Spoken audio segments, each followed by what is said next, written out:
കോളേജാണോ സ്കൂളാണോ കൂടുതൽ ഇഷ്ടം എന്ന് ചോദിച്ചാൽ അതിനിടയിലുള്ള 2 വർഷമില്ലേ, അതായിരിക്കും ഒരു പൊടിക്കിഷ്ടം കൂടുതൽ. പറയുമ്പോൾ ഏറ്റവും കുറവ് സമയം അവിടെയായിരുന്നു. ചെന്ന സമയത്ത് അവിടെ എല്ലാം പുതിയതായിരുന്നു, ഫ്രണ്ട്സ് ആണെങ്കിലും ടീച്ചേഴ്സ് ആണെങ്കിലും എല്ലാം. പക്ഷെ അതുപോലെ അത്രയും പെട്ടെന്ന് അടുത്തവരും വേറെ ഇല്ല. എവിടെയൊക്കെ ഞങ്ങളെല്ലാവരും ഒരുപോലെ ചിന്തിക്കുന്നവരായിരുന്നു. ആദ്യമായിട്ട് എല്ലാവരെയും പരിചയപ്പെട്ട ദിവസം, ഫ്രഷേഴ്സ് ഡേ, ലാബ്, ക്ലാസ്സിൽ ടീച്ചർ ഇല്ലാത്തപ്പോൾ കൂട്ടം കൂടിയിരുന്നിട്ടുള്ളൊരു സംസാരം, അപ്പൊ പറഞ്ഞിരുന്ന തമാശകള്, ഉന്തി തള്ളി ഇഷ്ടം പറയാൻ വിട്ട ആ ഫ്രണ്ട്, ഈ ടൂർ പോകുന്നതിന്റെ തലേ രാത്രി ആലോചിച്ചിരുന്ന് നേരം വെളുപ്പിച്ചിട്ടുണ്ട്.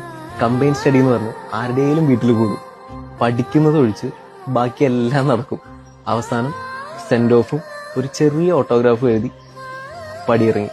പക്ഷെ ഞങ്ങൾക്കെല്ലാം എപ്പോൾ കണ്ടാലും ആ നിർത്തിയെടുത്തുനിന്ന് സംസാരിച്ചു തുടങ്ങാൻ പറ്റും. ശരിക്കും 2 വർഷം അവിടെ